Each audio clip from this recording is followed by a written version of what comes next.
The Logical Journey of the Zoombinis was a 1996 educational CD-ROM released by Broderbund for Windows 95 operating systems.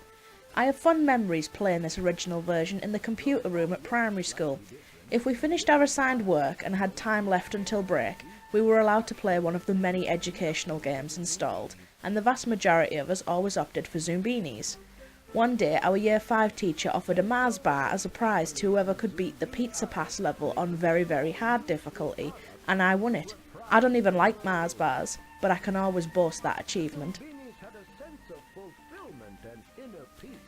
Zoombinis was later ported to Windows XP as Zoombinis Logical Journey in 2001, and finally released on Steam in 2015. These newer versions retained the original's music, sound effects and narration, but incorporated updated graphics and smoother controls. It also altered progression to high difficulties, making you perfect an area 3 times instead of just once before the difficulty would increase. The updated versions also included in-game achievements, and the Steam release includes Steam trading cards and badges.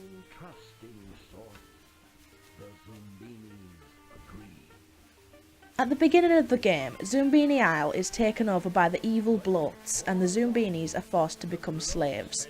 Hoping to find prosperity elsewhere, a group of 16 escape on a boat in search of a new land to call home. At the start of the game, you create your own group of 16 Zoombinis, who are differentiated by having different hairstyles, different shaped eyes or glasses, different colours of nose, and different types of feet, from sneakers to springs or propeller fans. Combining these different features allows for creation of 625 unique Zoombini characters. The gameplay of Zoombinis revolves around completing puzzles which are logic or mathematical based. Some require taking into the account the Zoombinis' features, finding patterns and matching shapes, while others require problem solving, spatial awareness and strategy. There are a total of 12 different puzzles altogether, and each one can be attempted on one of 4 difficulty levels. Once a player successfully guides a group of 16 Zoombinis through a section of 3 puzzles without losing any, the difficulty will gradually increase. Increased difficulty will add more obstacles, dud answers or red herrings, more factors to consider when making a choice, or less chances to fail. The puzzles are as follows. The Big, the Bad and the Hungry section is comprised of the Allergic Cliffs, Stone Cold Caves and Pizza Pass. The Allergic Cliffs involves figuring out which Zoombini feature the Sneezing Cliffs are allergic to and working out which of the 2 bridges is safe to cross.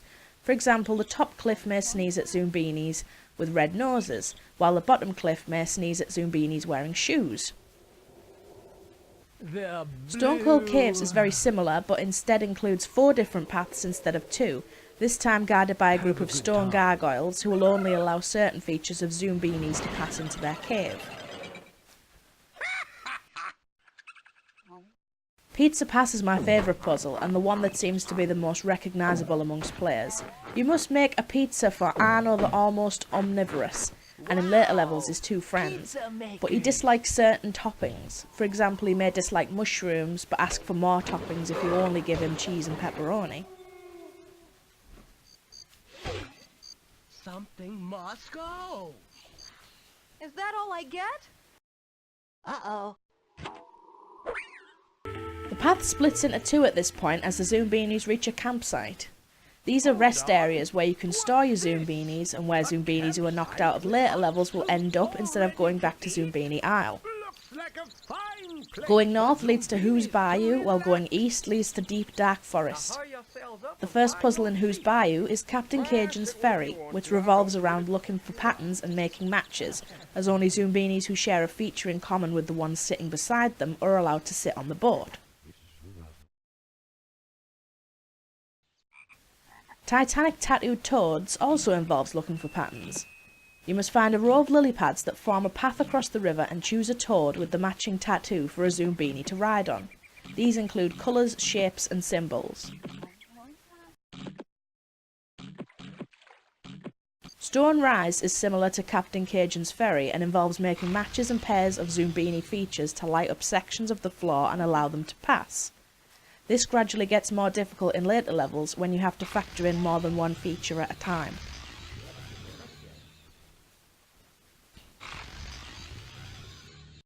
The first puzzle in the deep dark forest brings you face to face with the Zoombinis' enemies, the fleens.